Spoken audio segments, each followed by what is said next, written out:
उत्तरं दिलेली। ही नावं जरी वेगवेगळी असली तरी हे सगळे एका भगवंताचेच काय आहेत, अवतार आहेत। म्हणजे भगवान नारायणाने पहिल्यांदा सांगितलं, असं ब्रह्मदेवाला सांगितलं, तरी ही सगळी त्यांची भगवंताचीच काय आहेत, रूपं आहेत। म्हणजे भगवंतानीच आपल्याला हे काय केलेलं आहे, सांगितलेलं आहे। आता मूळ 4 श्लोक होते। मूळ किती श्लोक होते, 4 श्लोक, म्हणून त्याचं नाव होतं चतुश्लोकी भागवत। पण या 4 श्लोकांच्या बाबत नारदांनी व्यासांना सांगितलं की तुम्ही याचा विस्तार करा आणि लोकांना हे 4 श्लोक समजावून सांगण्यासाठी विस्तारानं त्याची मांडणी करा। आणि म्हणून मग व्यासांनी काय केलं, 18,000 श्लोक लिहिले। 4 श्लोकावर स्पष्टीकरण करण्यासाठी 18,000 श्लोक लिहिले आणि त्याची 12 प्रकरणं म्हणजे 12 स्कंद तयार झाले। आता हे जे भागवत आहे, या भागवतामध्ये काही घटना सांगितल्या। मी सांगत होतो की हा संवाद आहे। संवाद भगवद्गीतेमध्ये श्रीकृष्ण आणि अर्जुन यांचा काय आहे, संवाद आहे। उपनिषदात संवाद आहे। सगळे ग्रंथ जे आपले आहेत, भगवद्गीता असेल, उपनिषद असतील, हे भागवत असेल, या सगळ्या ग्रंथांमध्ये संवाद आहे। गुरु शिष्य संवाद रूपानं हे सगळे ग्रंथ काय केलेले आहेत, सांगितलेले आहेत। म्हणजे शिष्य प्रश्न विचारतात आणि गुरु त्याचं काय करतात, उत्तर देतात। असं संवादात्मक आहे। नंतर म्हणजे आता एक कळलं की भागवताची रचना कशी आहे, संवादात्मक आहे। दुसरं, काही घटना सांगितलेल्या आहेत। घटना म्हणजे भागवतात वेगवेगळ्या कथा सांगितल्यात आणि त्या कथांच्या मधून भगवंताच्या लीलांचं वर्णन केलं आहे। काही ठिकाणी इतिहास सांगितला आहे, काही आख्यानं सांगितले आहेत। आख्यानांच्या मध्ये दुसरं एक उपआख्यान आहे। म्हणजे एक गोष्ट चालू असताना मध्येच दुसरी गोष्ट सुरू होते। त्याला मूळ मोठी गोष्ट असते, त्याला म्हणायचं आख्यान, आणि आख्यानांच्या मध्ये दुसरी एखादीच गोष्ट मध्येच सुरू होते, त्याला काय म्हणायचं, उपआख्यान। अशी आख्यानं उपआख्यान आहेत। त्यात इतिहास सांगितला आहे, भविष्य कथन केलं आहे, आणि भविष्याचा विचार करून वर्तमान काळात माणसानं सावध व्हावं अशा प्रकारचा उपदेश भागवतानं केलेला आहे। दुसरं, भागवतात काही उपदेशात्मक भूमिका आहे।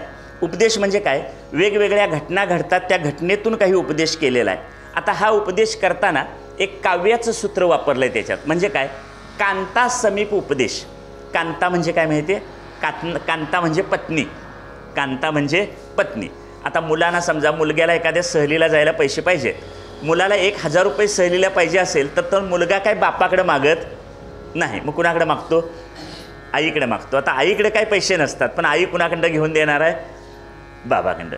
मग मुलं पैसे मागताना कुणामार्फत बाबाकडे मागतात, आईमार्फत। का तर बाप मी मागितले तर पैसे देणार नाही, पण आईचा वशिला लावला, आईनं सांगितलं, आईनं हां ठीक आहे जाऊ दे पोरगा असं म्हणून सांगितलं तर बाप मात्र काय होतो, पैसे द्यायला तयार होतो। कांता समीप उपदेश म्हणजे पत्नीनं, पती एखादी गोष्ट ऐकणार नसेल तर पत्नी गोडी गुलाबीनं त्यांना एखादी गोष्ट समजावून सांगते आणि नवरा ती काय गोष्ट ऐकतो। अशा पद्धतीची ही भागवत कथा कशी आहे, आपल्याला उपदेश करणारी आणि आपल्या जीवनामध्ये बदल घडवून आणणारी आहे। नंतर काही कर्मातून उपदेश केलेला आहे, दीक्षा देऊन उपदेश केला आहे, कथा सांगून उपदेश केला आहे। तिसरा भाग काही स्तुती केलेली आहेत। स्तुती म्हणजे काय, भगवंताची स्तुती केली, संतांची स्तुती केली, वेदाची स्तुती केली, गर्भस्तुती आहे। स्तुती करण्यात एक दोष येतो, तो म्हणजे अर्थवाद। अर्थवाद म्हणजे अतिशयोक्ती। अर्थवाद शब्दाचा अर्थ काय, अतिशयोक्ती। एखादी गोष्ट चढवून वाढवून सांगितली जाते, अशी चढवून वाढवून एखादी गोष्ट सांगणं हा त्यातला दोष असतो। पण जरी चढवून वाढवून सांगितली तरी त्याशिवाय त्याचं महत्त्व कळत नाही। आता भागवताचं आपण महत्त्व सांगायला लागलो, हे महत्त्व कळल्याशिवाय ते वाचावं असं आपल्याला वाटणार नाही। नंतर काही गीतं दिलेली आहेत, त्याच्यामध्ये गीतात्मक उपदेश आहे। गोपीगीत, पिंगला गीत, वेणुगीत, भिक्षुगीत, ह्यातलं एक एक गीत 7-7 दिवस प्रवचन होतील एवढं मोठं मोठं आहे। आलं लक्षात, ह्यातलं एक गीत जरी घेतलं, गोपीगीत, या गोपीगीतावर 7 दिवस प्रवचन करता येईल की गोपीगीत समजावून घेण्यासाठी। ते एवढं मोठं गोपीगीत हा त्यातला एक छोटासा भाग आहे। त्यामुळे संपूर्ण भागवत काय आपलं होणार नाही, पण आपल्या जीवनाला धन्यता करून देणारा, आपल्या जीवनाला उपयोगी पडणारा जेवढा भाग आहे त्याचा आपण विचार करणार आहोत। नंतर भागवताची एक भाषाशैली आहे। भागवतात 3 प्रकारची भाषा आहे। एक समाधीची भाषा आहे, दुसरी लौकिक भाषा आहे आणि तिसरी परकीय भाषा आहे। आता समाधी भाषा म्हणजे काय, आपल्याला आलेला एखादा अनुभव मांडायचा। म्हणजे समजा मी रस्त्यानं चाललोय आणि अचानक एखादा साप आडवा आला तर मी काय म्हणेन, आई ग किंवा बापरे म्हणेन। आता आई ग किंवा बापरे असा शब्द माझ्या तोंडातून बाहेर पडतो, त्याला काय मला तुमची परवानगी काढावी लागते काय, नाही. मला आलेला जो भीतीदायक अनुभव आहे त्या भीतीदायक अनुभवावर दिलेली ती प्रतिक्रिया आहे. तुकाराम महाराज म्हणतात आनंदाचे डोही आनंद तरंग. आता त्याने असं म्हणावं असं त्यांच्या जीवनात काही नव्हतं, पण आनंदाचा कंद असलेला पांडुरंगाचा अनुभव आला आणि तो अनुभव त्यांनी काय केला त्या शब्दातून मांडला. तो श्रोत्यांना आवडतो का नाही आवडतो त्याला तो समजावून देण्यासाठी दृष्टांत वापरावा, एखादं उदाहरण द्यावं याची ते काळजी करत नाहीत. समोरच्याला काय वाटतं याचा ते विचार करत नाहीत. त्यांच्या तोंडून ती भाषा उत्स्फूर्तपणे बाहेर पडते. त्याला कुठली भाषा म्हणायचं? समाधीची भाषा. दुसरी एक लौकिकी भाषा आहे. लौकिक भाषा म्हणजे काय? आता मी तुम्हाला तुमच्याबरोबर भागवत तुम्हाला सांगायला लागलो. हे सांगत असताना काही कथा सांगतो, काही किस्से सांगतो, काही गोष्टी सांगतो. हे समजावून देण्यासाठी जी भाषा वापरली जाते त्याला कुठली भाषा म्हणायचं? लौकिकी भाषा. आणि तिसरी एक परकीय भाषा आहे. परकीय भाषा म्हणजे काय? लोकांच्या कल्याणाकरिता एखाद्या व्यक्तीची किंवा एखाद्या परिवाराची कथा सांगितली जाते, किंवा स्वर्गाची भाषा, नरकाची भाषा. तुम्ही अशा प्रकारचं पाप केलं तर काय होईल? नरकातली ही दुःख भोगावी लागतील. तुम्ही अशा प्रकारचं पुण्यकर्म केलं तर अशा प्रकारच्या स्वर्गातली सुख भोगायला मिळतील. अशा प्रकारची जी भाषा वापरली जाते त्याला परकीय भाषा म्हणतात. अशा तिन्ही प्रकारच्या भाषेचा भागवतात उपयोग आहे. आता हे एवढं झाल्यानंतर भागवताचं मंगलाचरण केलं आहे. जे मी सुरुवातीला म्हटलं, सच्चिदानंद रूपाय विश्वोत्पत्त्यादी हेतवे तापत्रय विनाशाय श्रीकृष्णाय वयम नुमः. या श्रीकृष्णाचं वर्णन केलं आहे. श्रीकृष्ण कसे आहेत? सत चित आनंदरूप आहेत. सत चित आणि आनंदरूप. आता ह्याच्यात पहिल्यांदा 3 पद आहेत, सत चित आणि आनंद. सत म्हणजे काय? जे तिन्ही काळात आहे त्याला काय म्हणायचं? सत. तुकोबा म्हणतात सत्य तू सत्य तू सत्य तू विठ्ठला. विठ्ठलच सत्य आहे. मग 3 वेळा का म्हटलं? सत्य तू सत्य तू सत्य तू विठ्ठला. भूतकाळात सत्य तू, वर्तमान काळात सत्य तू, भविष्य काळात सत्य तू. विठ्ठल विठ्ठल. काया ही पंढरी, आत्मा हा विठ्ठल. आत्मा म्हणजेच विठ्ठल, विठ्ठल म्हणजेच आत्मा. हा तिन्ही काळात आहे म्हणून तो कसा आहे? सत आहे. म्हणून त्याला काय म्हणायचं? सत.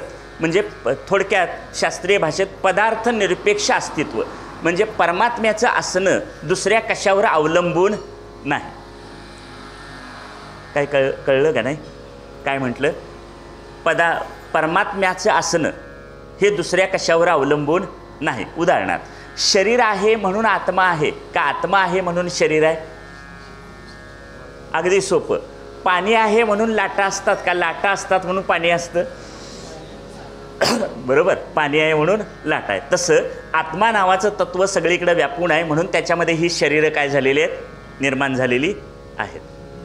म्हणजे आत्मतत्व आहे म्हणून. मग बाकीच्या कुठल्याही गोष्टीची त्याच्या असण्याला गरज नाही. इतर जगातल्या काही सगळ्या गोष्टी असू देत किंवा नसू देत तो मात्र आहे आहे आणि आहे म्हणून त्याला काय म्हणायचं? सत. तसं चित. चित म्हणजे ज्ञान. त्याचं ज्ञान हे कुणावर आणि कशावरही अवलंबून नाही. म्हणजे ज्ञाता आणि ज्ञेय निरपेक्ष ज्ञान असं एक वाक्य आहे. ज्ञाता आणि ज्ञेय ह्याच्या हे ज्ञाता आणि ज्ञेय असलं आणि नसलं तरीसुद्धा ज्ञान नावाची गोष्ट आहे. आणि आनंद. आनंद म्हणजे विषय निरपेक्ष सुख. विषय निरपेक्ष सुख याचा अर्थ काय? आता चहा प्यायलं तर मला बरं वाटतं, चहा प्यायलं तर मला सुख वाटतं. म्हणजे माझं सुख कशावर अवलंबून आहे? चहावर अवलंबून आहे. पण आत्मा नावाचं तत्त्व कसं आहे? या बाकीच्या गोष्टी मिळण्याची काही आवश्यकता त्याला नाही. ते आनंदरूपच आहे. तो कसा आहे? आनंदरूप आहे. आमचं सुख कशावर अवलंबून आहे? अनुकूल संवेदना सुख, प्रतिकूल संवेदना म्हणजे दुःख. आमच्या मनासारखं घडलं तर आम्हाला सुख आहे, आमच्या मनाविरुद्ध घडलं तर आम्हाला काय आहे? दुःख आहे. म्हणजे आम्ही सुख दुःखाच्या द्वंद्वात आहे. पण आनंद नावाची गोष्ट त्याच्यापेक्षा वेगळीच आहे. काही मिळालं नाही मिळालं तरी आनंद कायमचा आहे. आणि भगवान श्रीकृष्ण कसे आहेत? सत चित आणि आनंदरूप आहेत. दुसरं वर्णन केलं विश्वोत्पत्त्यादी हेतवे. विश्वाच्या उत्पत्तीला, विश्वाच्या स्थितीला आणि विश्वाच्या लयाला कोण कारणीभूत आहेत? भगवान श्रीकृष्ण कारणीभूत आहेत. विश्वाची निर्मिती त्यांच्या इच्छेनं होते, त्यांच्या संकल्पानं होते. विश्वाचं पालन पोषण त्यांच्या संकल्पानं होतं आणि विश्वाचा लयसुद्धा त्यांच्याच संकल्पानं होतो. विश्वोत्पत्त्यादी हेतवे तापत्रय विनाशाय. तापत्रय 3 प्रकारचे ताप आहेत. आध्यात्मिक ताप, आधिभौतिक ताप आणि आधिदैविक ताप. आध्यात्मिक ताप म्हणजे आपल्या शरीराला होणारा त्रास. आध्यात्मिक ताप, ताप आला, डोकं दुखायला लागलं, गुडघे दुखायला लागले, कंबर दुखायला लागली, याला कुठला त्रास म्हणायचा? आध्यात्मिक ताप. अधिभौतिक म्हणजे काय? बाहेरच्या गोष्टीकडून, जगातल्या गोष्टींच्याकडून मला माझ्या शरीराला होणारा त्रास. जाता जाता बैलानं मला मारलं, रस्त्यावरून जाताना कुणीतरी माझ्या अंगावर गाडी घातली, हा बाहेरच्या गोष्टीकडून माझ्या शरीराला होणारा त्रास, याला कुठला त्रास म्हणायचं? अधिभौतिक त्रास. आणि तिसरा आहे अधिदैविक त्रास. अधिदैविक म्हणजे आपल्याला काही कारणं अज्ञात असतात, त्या अज्ञात कारणांच्यामुळं होणारा त्रास, किंवा आपल्या मृत्यूनंतर आपल्या वासना देहाला दिल्या जाणाऱ्या यातना, त्याला सुद्धा काय म्हणतात? अधिदैविक ताप. आता सच्चिदानंद रूपाय विश्वोत्पत्त्यादी हेतवे तापत्रय विनाशाय. भागवताचं श्रवण केलं, भगवान श्रीकृष्णाची भक्ती केली तर काय होईल? हे तिन्ही प्रकारचे आध्यात्मिक, अधिभौतिक आणि अधिदैविक, या तिन्ही प्रकारच्या त्रासातून आपली काय होते? सुटका होते. मग आपली सुटका होते याचा अर्थ काय? सुटका होते म्हणजे ज्या शरीराला हे त्रास होतात ते शरीर म्हणजे मी आहे, हा जो भ्रम आहे, हा भ्रम काय होतो? निघून जातो. तापत्रय विनाशाय श्रीकृष्णाय वयम नुमः. श्रीकृष्णाय, कृष्ण शब्दाचा अर्थ आहे कर्षती इति कृष्ण. जो सगळ्यांना आपल्याकडे आकर्षित करून घेतो त्याला काय म्हणायचं? कृष्ण. अशा श्रीकृष्णाला मी काय करतो? नमस्कार करतो.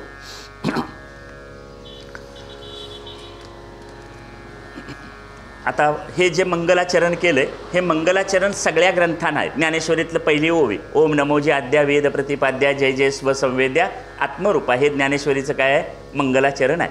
अशा प्रत्येक ग्रंथाची सुरुवात ही मंगलाचरणानं केली जाते. हे मंगलाचरण 3 प्रकारचं आहे: वस्तुनिर्देशरूप मंगल, नमस्क्रियारूप मंगल आणि आशीर्वादात्मक मंगल.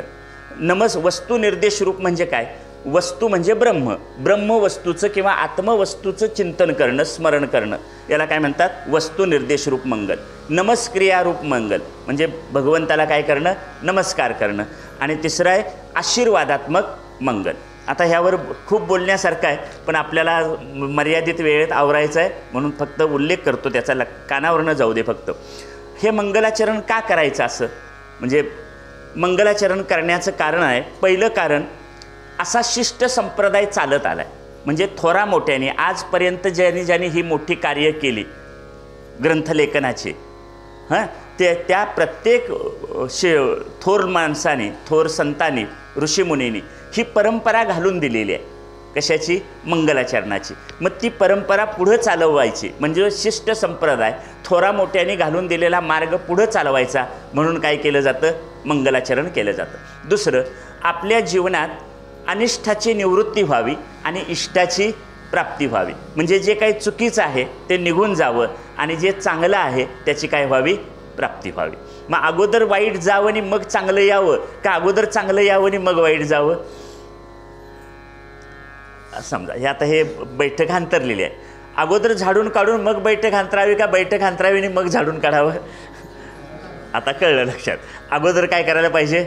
झाडून काढलं पाहिजे. म्हणजे अनिष्ट आहे ते अनिष्ट अगोदर घालवलं पाहिजे आणि नंतर इष्ट जे आहे, जे चांगलं आहे ते आपल्या जीवनात आलं पाहिजे. म्हणून मंगलाचरण करायचं. आणि मंगलाचरण करण्याचा तिसरा हेतू आहे ग्रंथकर्त्याला, म्हणजे हे ग्रंथलेखन केलं आहे, ग्रंथलेखन करताना मंगलाचरण केलं आहे, ग्रंथलेखनकर्त्याला सामर्थ्य मिळावं. समर्थ रामदासांचं एक वचन आहे, सामर्थ्य आहे चळवळीचे, जो जो करील तयाचे, परंतु तेथे भगवंताचे अधिष्ठान पाहिजे. आपल्या कार्याला सामर्थ्य मिळावं म्हणून काय केलं जातं? मंगलाचरण केलं जातं. ही जी भागवताची परंपरा पुढं सांगतात, भगवान नारायणाने हे भागवत ब्रह्मदेवाला सांगितलं, ब्रह्मदेवाने ते नारदांना सांगितलं, नारदाने हे भागवत व्यासांना सांगितलं, व्यासाने आपला पुत्र शुकाचार्य यांना सांगितलं, शुकाचार्यांनी राजा परीक्षितीला सांगितलं आणि तेच भागवत सुतानी शौनकादी ऋषींना सांगितलं. आता हे सूत आणि शौनकादी ऋषी हे कोण आहेत? तर एकदा नैमिषारण्यात शौनकादी 88,000 ऋषींनी 1000 वर्ष चालणारं यज्ञसत्र सुरू केलं. किती वर्ष? 1000 वर्ष. हजारो वर्ष चालणारं यज्ञसत्र म्हणजे एक यज्ञ झाला की दुसरा, असे सतत यज्ञ करत. कारण तो काळच होता. हे भागवताचा कालावधी आहे 5000 वर्षापूर्वीचा. हे 5000 वर्षापूर्वीचं वर्णन आहे. 5000 वर्षापूर्वी आपली संस्कृती यज्ञ होती. म्हणजे यज्ञातून काय? यज्ञ म्हणजेच भगवंताची उपासना, यज्ञाच्या माध्यमातून. आता कलियुग आहे. कलियुगात काय सांगितलं? कलियुगी उद्धार हरीच्या नामे, म्हणजे नामस्मरणानं आपण कलियुगातून तरुण जाल. पण 5000 वर्षापूर्वी कृतयुग त्रेतायुग या काळामध्ये कशाला महत्त्व होतं? यज्ञाला. म्हणजे सतत वेगवेगळ्या प्रकारचे यज्ञ केले जात होते. त्याला यज्ञसत्र असं म्हणतात. आणि हे यज्ञ करत असताना जसं आता आपल्याकडं समजा सकाळी 8 ते 12 एक यज्ञ झाला तर 12 ते 3 हा मोकळा वेळ आहे. 3 नंतर पुढचा यज्ञ आहे. मग या 2 यज्ञांच्या मध्ये जो मोकळा वेळ राहतो त्या मोकळ्या वेळेमध्ये ते ऋषी निवांत बसायचे आणि हे सूत येऊन त्यांना काय करायचे? भगवंताच्या कथा सांगायचे. महत्त्वाचं काम काय? यज्ञ. यज्ञांच्या मध्ये मिळणाऱ्या मोकळ्या वेळेत काय सांगितली जायची? भगवंताची कथा. आणि ही भगवंताची कथा सांगण्याचं काम कोण करायचं? सूत करायचे. भगवंताची कथा सांगण्याचं काम सूत करायचे. मग ते हे सुतांचं उदरनिर्वाहाचं काम होतं. म्हणजे जसं मी एखाद्या घरात जाऊन खाजगी एखाद्या मुलाची शिकवणी घ्यावी तशा प्रकारचं ते काय आत्ताच्या भाषेत बोलायचं झालं तर तसं सूत यायचे आणि त्या यज्ञ करणाऱ्या ऋषींना मधून भगवंताच्या काय करायचे? कथा सांगायचे. आणि मग ती ऋषीसुद्धा त्यांना प्रश्न विचारायचे आणि त्या ऋषींना सुतांच्याकडून काय मिळायची? उत्तरं मिळायची. आता या सुतांच्याबद्दल असं सांगितलं जातं की सूत म्हणजे काय?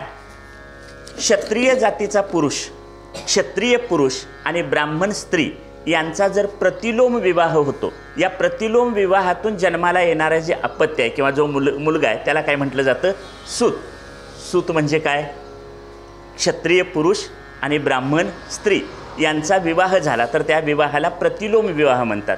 या प्रतिलोम विवाहातून निर्माण होणाऱ्या संततीला काय म्हटलं जातं? सूत.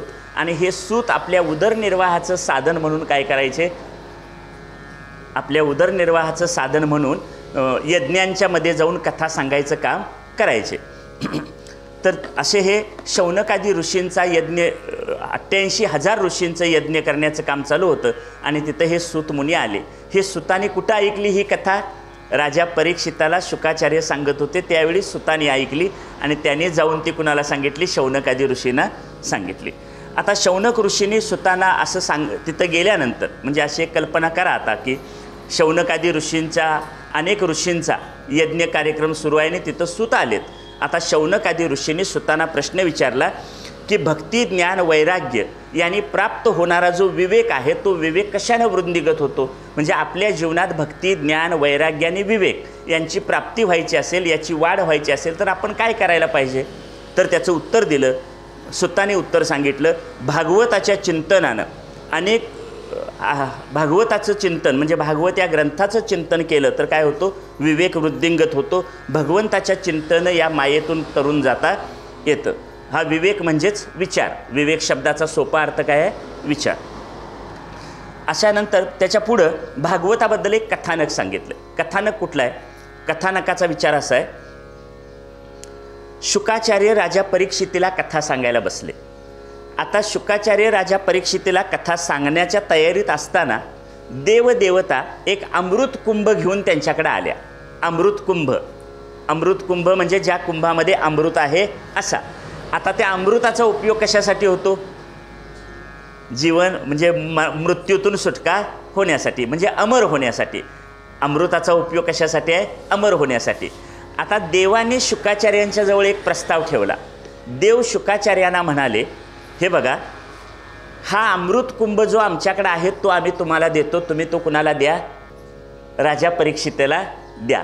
हा अमृत कुंभ तुम्ही राजा परीक्षितेला द्या म्हणजे त्याची मृत्यूची भीती जाईल. परीक्षिताच्या मनात मृत्यूची भीती कशामुळे निर्माण झालेली आहे? पुढं कथा येणार आहे. अजून पुढं हे फक्त भागवताचं महात्म्य सांगायला सुरू आहे. परीक्षितीला शृंगी ऋषींनी एक शाप दिला होता. कोणता? की तू माझ्या वडिलांच्या गळ्यात साप अडकवलास ते समाधीत असताना, त्यामुळं 7 दिवसात आजपासून 7व्या दिवशी सर्पदंशानं तुझा मृत्यू होईल. आणि त्यामुळं त्या परीक्षित राजानं आपल्या सगळ्या राज्याचा त्याग केला. आपल्या मुलाकडे ते राज्य सोपवलं आणि ते हरिद्वारला गंगा नदीच्या काठावर येऊन बसले होते. तिथं शुकाचार्य आले आणि शुकाचार्य राजा परीक्षितेला काय सांगत होते? भागवत सांगत होते. तेव्हा भागवत सांगत असताना देवदेवता तिथं अमृत कुंभ घेऊन आल्या आणि म्हणाल्या की हे अमृत तुम्ही राजा परीक्षितेला द्या आणि तुमच्या जवळचं भागवत आम्हाला द्या. तेव्हा शुकाचार्य म्हणतात, कुठे हिऱ्याची आणि कुठं काचेच्या तुकड्याची तुलना करता? भागवत म्हणजे काय आहे? हिरा आहे आणि तुमच्याजवळचं अमृत म्हणजे काचेचा तुकडा आहे. तुमच्याजवळ जे अमृत आहे ते अमृत पिऊन तुमच्यातलं कोण अमर झालं आहे आणि तुमचं दुःख कुठं दूर झालं आहे ते राजा परीक्षितीचं होईल. त्यामुळं तुम्हाला मी हे भागवत अमृत देणार नाही. काय सांगितली गोष्ट कळली? देवदेवता आल्या होत्या की आमच्याकडचा अमृत कुंभ घ्या आणि भागवताचं ज्ञान आम्हाला द्या. पण शुकाचार्यांनी सांगितलं तुमचं ज्ञान, तुमच्याजवळचं अमृत म्हणजे काचेच्या तुकड्यासारखं आहे आणि भागवताचं ज्ञान म्हणजे हा खरा अमृताचा काय आहे?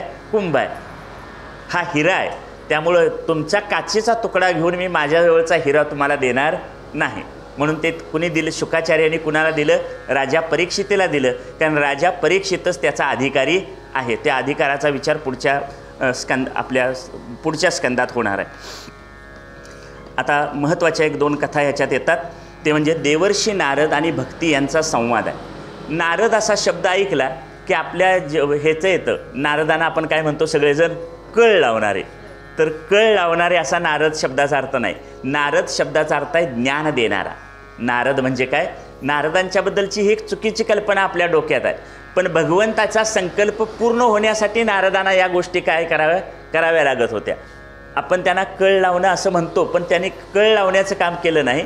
भगवंताचं जे अवतार कार्य आहे ते अवतार कार्य पूर्ण होण्यासाठी अशा प्रकारच्या काही गोष्टींची गरज होती, म्हणून ते नारदांनी केलं. तर नारद शब्दाचा अर्थ आहे ज्ञान देणारा. एकदा नारद मुनी भ्रमण करीत म्हणजे फिरत फिरत बद्रिकाश्रमात आले आणि त्या बद्रिकाश्रमात ब्रह्मदेवाचे मानसपुत्र 4 जण, सनक, सनंदन, सनातन आणि सनतकुमार या 4 पुत्रांच्याने त्यांची भेट झाली. ब्रह्मदेवाचे 4 पुत्र सनक, सनंदन, सनातन आणि सनतकुमार यांची आणि नारद मुनींची भेट झाली. नारदांची आणि त्या ब्रह्मदेवाच्या मानसपुत्रांची भेट झाल्यानंतर त्या ब्रह्मदेवाच्या पुत्रांनी नारदांच्याकडे बघितलं तेव्हा नारद त्यांना फार दुःखी कष्टी झालेले दिसले. त्यांना दुःखी कष्टी बघून त्यांनी विचारलं की तुम्ही दुःखी आणि अस्वस्थ का दिसत आहात? तर नारदांनी सांगितलं की हे बघा, पृथ्वी चांगली आहे असं वाटलं म्हणून मी स्वर्गातून जरा पृथ्वीवर भ्रमण करावं म्हणून आलो. पण इथं आलो तर इथं सगळी दुरावस्था झालेली आपल्याला दिसते. इथं कलियुगाचा प्रभाव वाढलेला दिसतो. सत्य नाही, तप नाही, दान नाही, दया नाही, या सगळ्या गोष्टी काय झालेल्या आहेत? लुप्त होऊन गेलेल्या आहेत.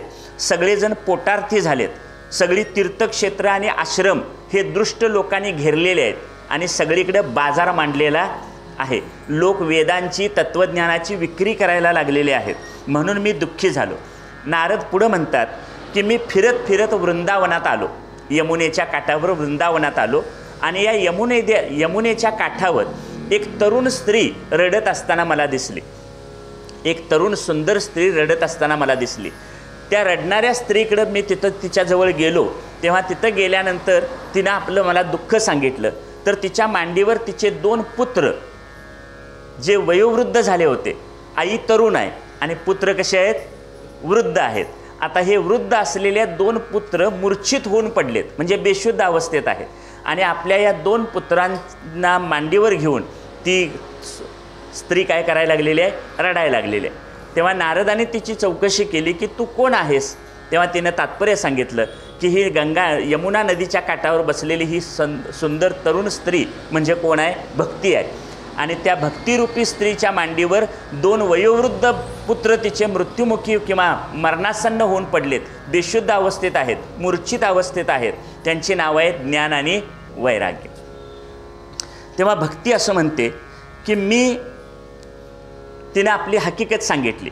तू कोण आहेस? कुठून आलीस? तेव्हा ती म्हणते द्रविड देशात माझा काय झाला? जन्म झाला. म्हणजे तामिळनाडू आहे, पुढं आहे ते. द्रविड देशात माझा जन्म झाला. नंतर मी कर्नाटकात गेले, कर्नाटकात माझी थोडी वाढ झाली. त्यानंतर मी महाराष्ट्रात आले, महाराष्ट्रात थोडी वाढ झाली. पण गुजरातमध्ये मात्र मी जीर्ण आणि जर्जर किंवा क्षीण झाले. आता गुजरातेत माझी अवस्था जीर्ण जर्जर झाली. मग तिथून मी कुठं आले? इथं वृंदावनात आले. वृंदावनात आल्यानंतर म्हणजे गोकुळात आल्यानंतर मला तारुण्य प्राप्त झालं. कारण इथले सगळे जे गोपाळ आहेत, गोपी आहेत, इथल्या परिसरात त्यांनी भगवान श्रीकृष्णाची सगुण अवताराची उपासना केली आणि सगुणाची उपासना केल्यामुळं भक्ती नावाची स्त्री काय झाली? तरुण झाली. पण त्यांना वेदांताचं ज्ञान नसल्यामुळं त्यांच्याजवळ ज्ञान आणि वैराग्य काय झालं? कमी पडलं. त्यामुळे हे ज्ञान आणि वैराग्य नावाचे पुत्र मात्र अजून काय झालेले आहेत? मूर्छित होऊन पडलेले आहेत आणि ते वयोवृद्ध झालेत आणि मूर्छित होऊन पडलेत. तेव्हा त्या भक्ती नावाच्या स्त्रीनं नारदांना प्रार्थना केली, काहीही करा आणि माझ्या पुत्रांना एवढं काय करा, वाचवा, जागं करा, जिवंत करा, अशी मागणी केली.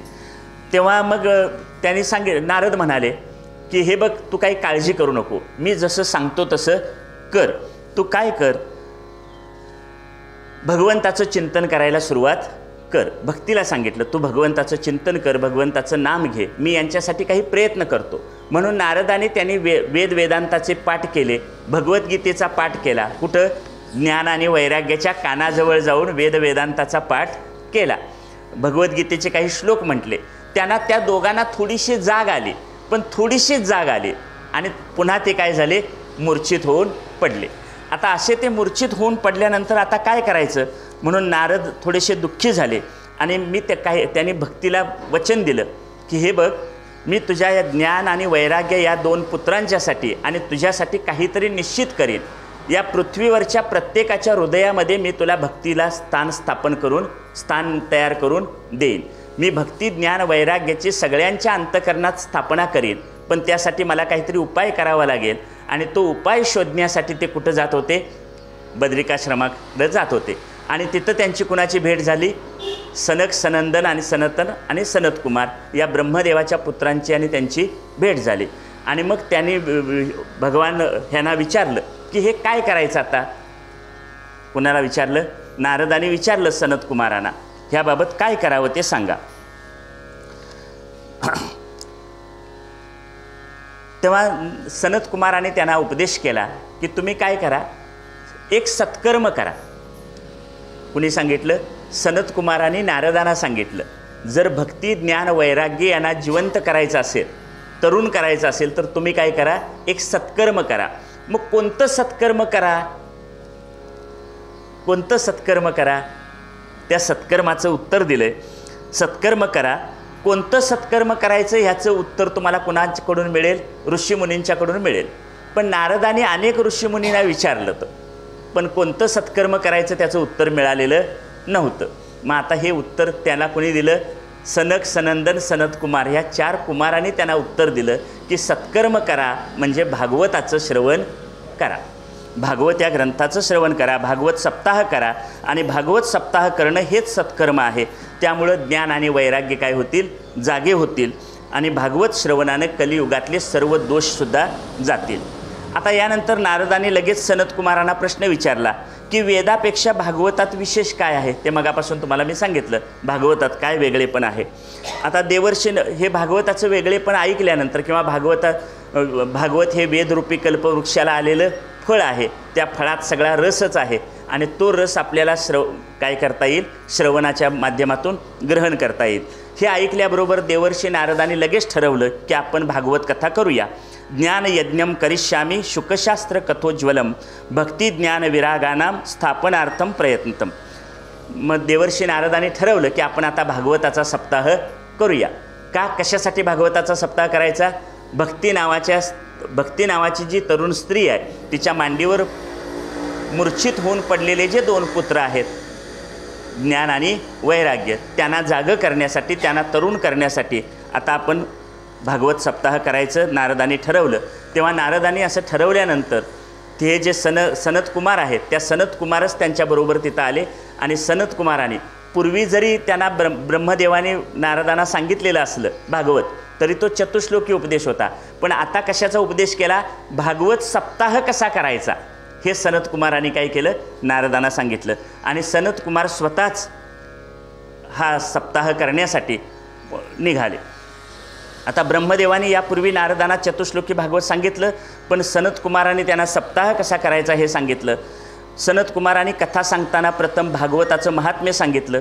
मनुष्य जन्म दुर्लभ आहे, त्यातसुद्धा भागवत कथा आपल्याला दुर्लभ आहे आणि भागवत कथेला कोणत्याही प्रकारच्या मुहूर्ताची गरज नाही, हे आणि महत्त्वाचं सांगितलं.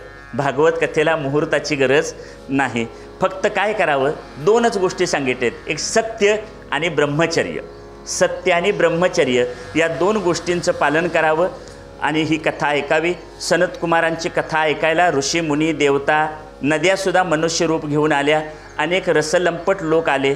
कथा प्रारंभ होत असताना भक्तिमाता ज्ञान आणि वैराग्य आपल्या पुत्रांना घेऊन तिथं आली आणि तिथं आल्याबरोबर सनत कुमार जे नारदांना भागवताचा सप्ताहाबद्दल सांगत होते, तिथं आल्याबरोबर त्या वातावरणाचा परिणाम झाला आणि भक्ती ज्ञान वैराग्य यांना काय झालं, जाग आली, त्यांना तारुण्य प्राप्ती झाली आणि त्यानंतर भक्ती वैष्णवांच्या भक्तांच्या हृदयात राहायला लागली. आता भागवतात एवढी शक्ती कुठून आली? शौनक ऋषींनी प्रश्न विचारला सुताना की भागवतामध्ये एवढी शक्ती कुठून आली? भगवान श्रीकृष्ण अवतार पूर्ण करून निजधामाला जाताना उद्धवाने श्रीकृष्णांना कलियुगातील जीवाला उद्धाराचं साधन विचारलं. तेव्हा भगवान श्रीकृष्ण म्हणाले, आपलं कृष्ण रूप तिरोहित करून मी भागवतात प्रविष्ट झालेलो आहे, भागवतात मी आहे. असं कोणी सांगितलं?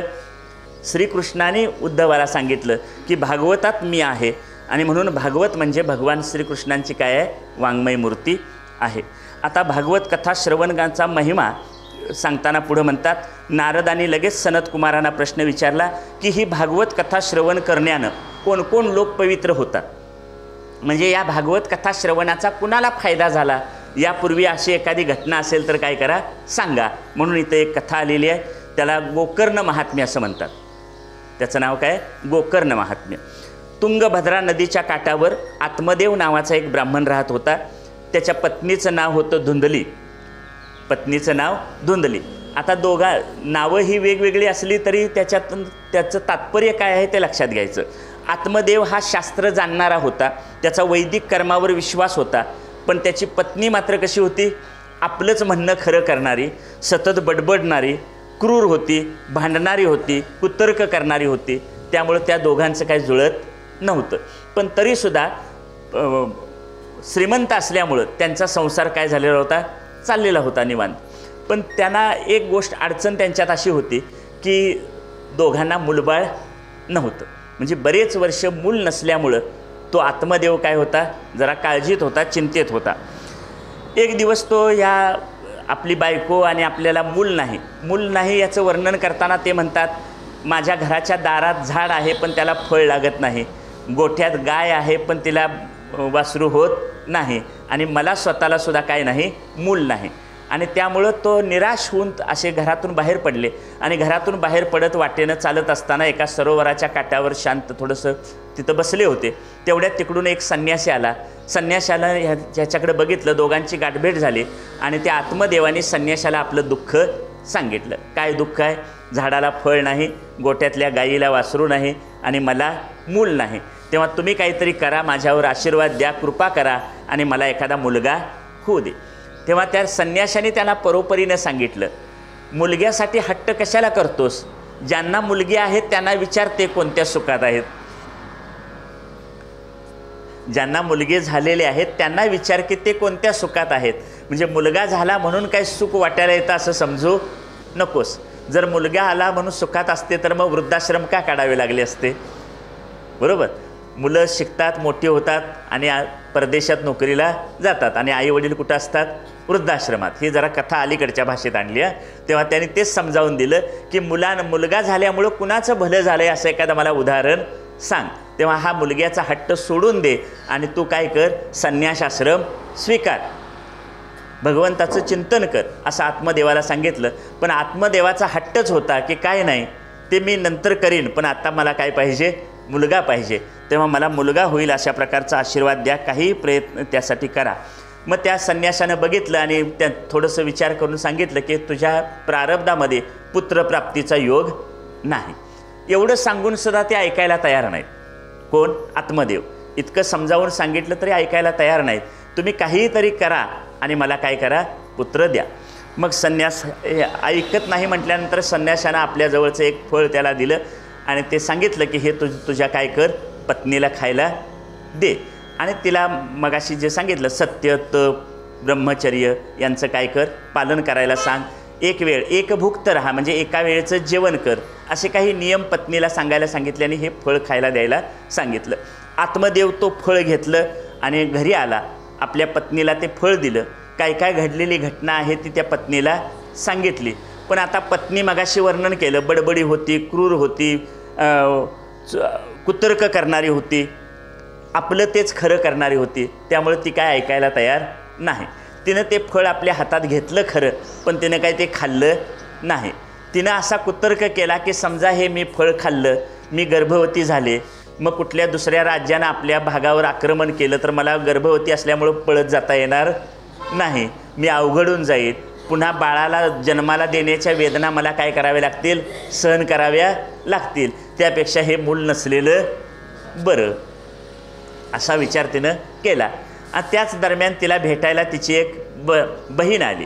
तिची बहीण आली, मग बहिणीला तिनं हे सगळं सांगितलं की अशा प्रकारचं हे फळ घेऊन आलेत आणि मला खायला सांगितलं. योगायोगानं ती बहीण गर्भवती होती, तिला अगोदरची 2-4 मुलं होती. तेव्हा बहीण म्हणाली, तुला मूल होऊ नये असं वाटतंय ना, मग तू काही काळजी करू नको, तू फक्त आपण गर्भवती असल्याचं सोंग कर, म्हणजे चिंध्या वगैरे फडकी बांध आणि आपण गर्भवती असल्याचं सोंग कर, मी तुला माझं मूल झालं की मी माझं मूल काय करीन, तुला आणून देईन.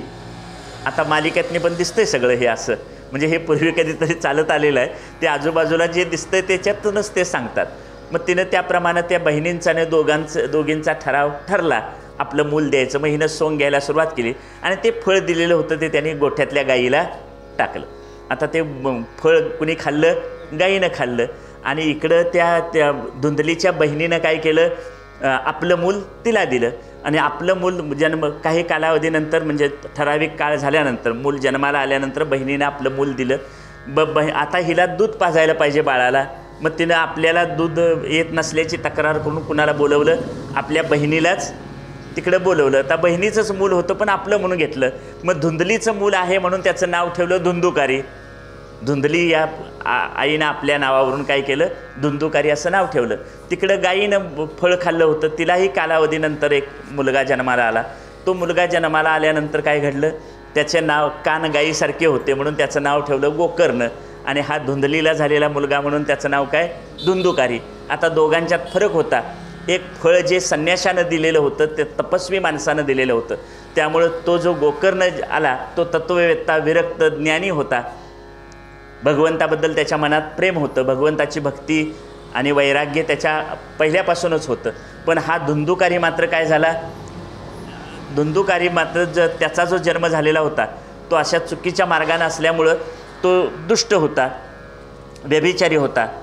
आता क्रूर, महादुष्ट, पापकर्म करणारा अशा प्रकारचा होता. आता त्या आपल्या ह्या मुलाकडं बघितलं आणि आत्मदेवाला दुःख व्हायला लागलं जास्त. संन्याशाचं ऐकलं असतं तर बरं झालं असतं मनाला, कारण कुणाचं पुत्र झाल्यामुळं चांगलं झालं असं त्यानं पटवून दिलंच होतं, सांगितलं होतं, बरोबर. पण त्यानं हा आपला मुलगा असा दुष्ट पोटी जन्माला आला, व्यभिचारी, पापी, क्रूर असा मुलगा जन्माला आला, याचं त्याला काय झालं, वाईट वाटलं. मग ते गोकर्ण जो होता त्या गोकर्णानं काय केलं, आपल्या वडिलांना सांगितलं की तुम्ही काय करू नका, दुःखी होऊ नका, तुम्ही काय करा, वानप्रस्थाश्रम घ्या आणि वानप्रस्थाश्रमात जाऊन तुम्ही ईश्वराचं चिंतन करा. त्याप्रमाणे आत्मदेव गृहस्थाश्रमाचा त्यानं त्याग केला आणि गृहस्थाश्रमातून तो बाहेर पडला आणि भागवताच्या 10व्या दशमस्कंदाचं, म्हणजे ज्याच्यात कृष्ण चरित्र सांगितलं आहे अशा कृष्ण चरित्राचं चिंतन केलं आणि आत्मदेव मुक्त झाला. आता आत्मदेव निघून गेल्यानंतर घरी कोण राहिलं, धुंदली राहिली. आता तो मुलगा होता तो दुष्ट पापकर्म करणाराच होता. एक दिवस धुंदुकारी आपल्या पैशासाठी आईला मारहाण करायला लागला. आत्तासुद्धा वर्तमानपत्रात येतात बातम्या, आईला मारलं, वडिलांना मारलं, अशा प्रकारच्या बातम्या आजसुद्धा पत्रात येतात. धुंदुकारी पैशासाठी आईला मारहाण करू लागला. पोरांच्याकडून मारहाण केलेली बघून आईला वाईट वाटलं आणि तिनं विहिरीत जीव देऊन आत्महत्या केली. आता वडील गेले, आई गेली, उरला कोण एकटा, धुंदुकारी. आणि धुंदुकारी आणि गोकर्ण या दरम्यान गोकर्ण तीर्थयात्रेला गेला होता.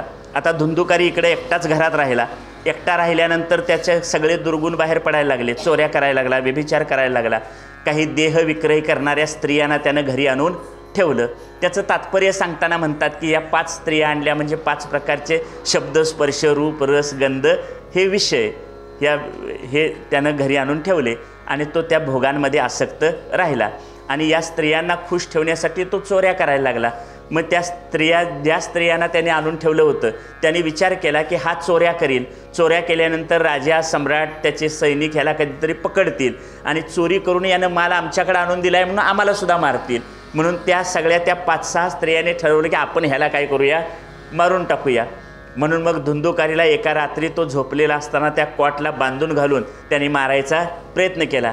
त्या मारण्याच्या प्रयत्नात असं सांगतात की चुलीतले विंगळ म्हणजे विस्तव त्यांनी तिच्या सगळ्या धुंदुकारीच्या अंगावर काय केले, ठेवले. शरीरावर ठेवून त्याला भाजून त्रास देऊन काय केलं, मारलं त्याला. आणि त्या धुंदुकारीला मारून त्या 5 स्त्रिया जे काही होतं घरातलं ते घेऊन निघून गेल्या. आता धुंदुकारी मृत्यू झाला त्याचा, आणि अशा प्रकारे वाईट मृत्यू झाल्यामुळं त्याला प्रेत योनी प्राप्त झाली.